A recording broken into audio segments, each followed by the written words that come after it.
Shalom Bapak Ibu Saudaraku.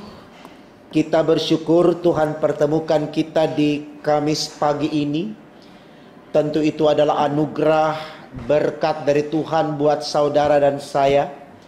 Maka mari kita maknai kebaikan Allah ini dengan bersedia untuk menerima firman-Nya lewat bacaan Alkitab serta pemberitaannya di pagi hari ini.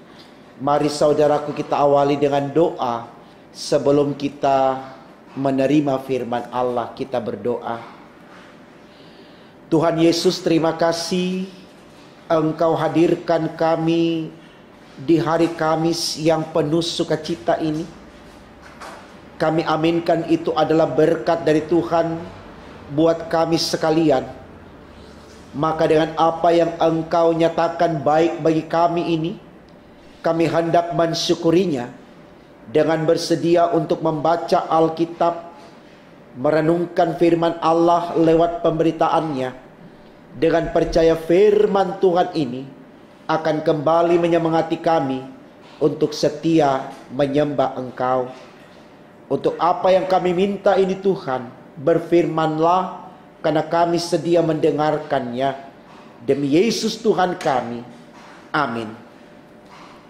Saudaraku, bacaan Alkitab kita di Kamis pagi ini terambil dari kitab Amsal 17 ayat 1 sampai 3. Demikian firman Allah. Lebih baik sekerat roti yang kering disertai dengan ketenteraman daripada makanan daging serumah disertai dengan perbantahan. Budak yang berakal budi akan berkuasa atas anak yang membuat malu, dan akan mendapat bagian warisan bersama-sama dengan saudara-saudara anak itu. Kui adalah untuk melebur perak dan perapian untuk melebur emas, tetapi Tuhanlah yang menguji hati. Saudaraku, tema renungan kita di Kamis pagi ini tertulis demikian dalam Sabda Bina Umat, damai itu indah. Damai itu indah. Saya percaya saudaraku, kita sepakat apa yang ditulis di tema khotbah kita, yaitu damai itu indah. Karena kita yakin dan percaya ketika manusia ada di konteks kehidupan yang penuh dengan damai, maka saya percaya di sana akan tercipta suasana yang indah, suasana yang nyaman, yang pastinya akan menggembirakan kita, akan membahagiakan kita. Nah, saya pikir dari apa yang diuraikan ini baik bagi kita untuk mulai belajar untuk menyemangati diri agar selalu mengalami damai itu di dalam kehidupan kita. Yaitu pun kalau memang kita menginginkannya. Tapi saya percaya semua manusia ketika ditanya ingin hidup damai, pasti dia mau mengalami kedamaian. Kenapa? Karena di dalam situasi damai, manusia akan mampu untuk mengekspresikan hidupnya lebih baik, lebih luas, ketimbang manusia berada di dalam pertengkaran, perpecahan, perselisihan. Karena di situasi itu tentu kita tidak akan merasakan yang namanya nyaman, dan pastinya tidak ada sukacita di dalam diri kita. Jadi kembali lagi saudaraku, saya mau katakan apa yang dituliskan di tema khotbah kita ini baik sekali untuk kita renungkan, dan mari kita aminkan untuk kita miliki itu.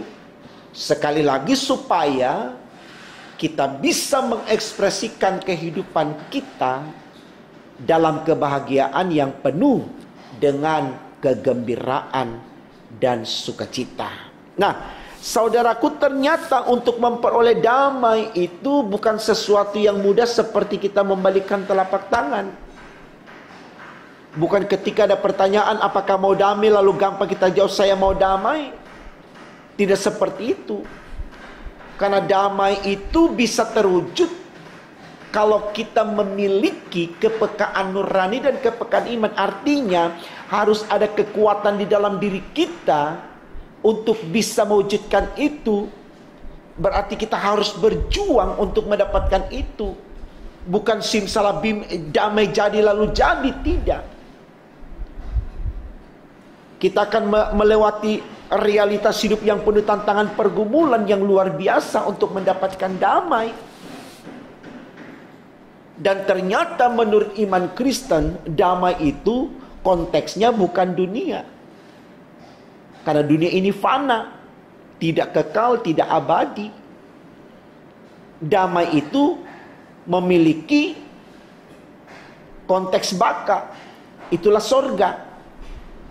Jadi untuk mendapatkan damai yang sesungguhnya, kita harus berproses dalam hidup yang di dunia ini yang fana, dengan tetap setia kepada Allah, supaya ketika kita meninggalkan dunia ini, kita digiring oleh Tuhan untuk masuk ke kehidupan yang damai yang sesungguhnya, yaitu sorga. Jadi jangan bermimpi untuk mendapatkan damai yang benar-benar damai di dunia ini. Karena dunia ini sendiri tidak akan pernah memberikan damai itu. Ada saja kemudian persoalan yang muncul. Saya tidak tahu saudaraku, sesudah corona apalagi. Yang pasti ada, tidak mungkin karena kita bebas dari corona lalu semua hidup menjadi enteng, gampang, mudah dan lancar. Tidak. Itulah tantangan hidup. Makanya orang bilang hidup itu adalah perjuangan. Jadi betul-betul selalu membutuhkan kesiapan diri untuk menghadapi realitas yang ada.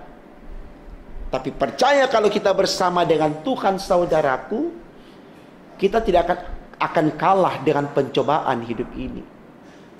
Nah, ini yang mau diungkapkan di dalam ayat pertama bacaan kita. Dikatakan begini, lebih baik sekerat roti yang kering daripada serta dengan ketenteraman daripada makanan daging serumah disertai dengan perbantahan. Artinya roti kering ini menunjukkan satu keadaan yang dalam pandangan orang bisa saja miskin, bisa saja lemah, bisa saja tidak memiliki sesuatu yang besar. Artinya itulah kenyataan yang akan kita lewati. Dan kalau kita pahami masa-masa itu, masa-masa yang penuh dengan penderitaan, artinya kita tidak siap untuk mengalaminya. Ya, orang bilang ya kita sudah miskin menderita pula. Tapi kalau di balik kemiskinan terus kita memahami di sana ada rencangan Allah yang indah untuk kita, pasti Tuhan akan memberikan sesuatu yang indah. Saya pikir ini baik saudaraku, karena tidak sedikit juga orang yang miskin tapi sombong, lalu kemudian merasa hidupnya sudah enak dan seterusnya. Ini perlu kita gali secara bersama saudaraku, ya. Supaya kita mulai melihat kehidupan ini bukan dalam dalam sesuatu yang kita miliki, tidak. Tapi kita melihat hidup ini dengan kacamata iman, supaya apapun yang ada pada kita, kita selalu itulah berkat dari Tuhan. Kita tidak kemudian membedakan satu dengan yang lain, tapi kita selalu bersyukur untuk apa yang Tuhan berikan kepada kita. Kan Paulus ajarkan itu kepada kita saudaraku dalam Filipi 4 ayat 4. Dikatakan di sana, bersukacitalah senantiasa. Bersukacitalah senantiasa. Kata senantiasa mengandung arti selalu, setiap saat, senantiasa. Suka, duka, untung, malang, sakit, sehat, kita tetap harus bersuka cita. Itu spirit yang diajarkan oleh firman Allah. Karena hanya dengan bersuka cita itu kita akan rasakan damai, daripada kita bersungut-sungut, kita marah, ya. Jadi saya pikir ini baik saudaraku untuk kita renungkan, supaya kita mulai belajar melihat kehidupan ini dengan mata iman. Jangan kita mengukur sesuatu yang ada pada kita menurut bentuk atau wujudnya. Tapi imanilah bahwa apapun itu, sepanjang itu datang dari Tuhan, itulah berkat kita.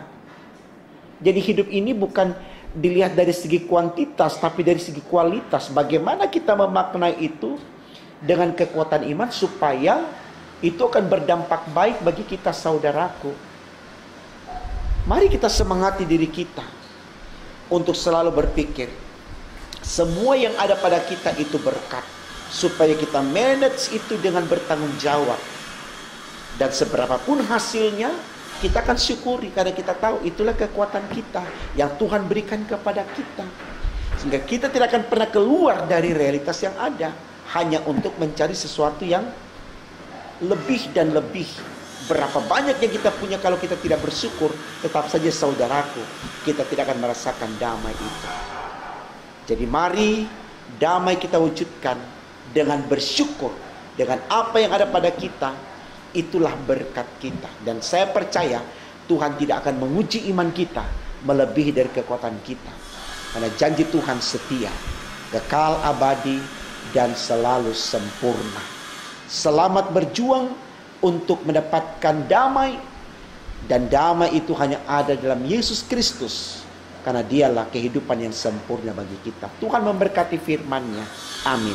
Mari kita berdoa, saudaraku. Terima kasih Tuhan untuk kebaikan-Mu yang sudah Kau nyatakan bagi kami lewat firman-Mu di pagi ini, di mana kami diajarkan untuk selalu melihat apa yang ada pada kami, bukan dalam ukuran kami, tapi dalam kehendak Tuhan. Sehingga apapun itu Tuhan, kami selalu bersyukur, dan syukur itu adalah bentuk damai dalam diri kami. Dan pada akhirnya dengan damai itu kami dibawa ke dalam kehidupan yang kekal, karena kami tahu dalam damai kami tidak akan saling menyakiti, kami tidak akan saling melukai, dan kami akan selalu menjadi orang-orang yang baik menurut kehendak Tuhan. Terima kasih Allah di sorga, kami siap melangkah hari ini dengan percaya Tuhan menyertai kami. Ampunkan salah dosa kami, dalam nama Tuhan Yesus kami berdoa dan mengucap syukur kepada Bapa di sorga. Haleluya, puji Tuhan. Amin.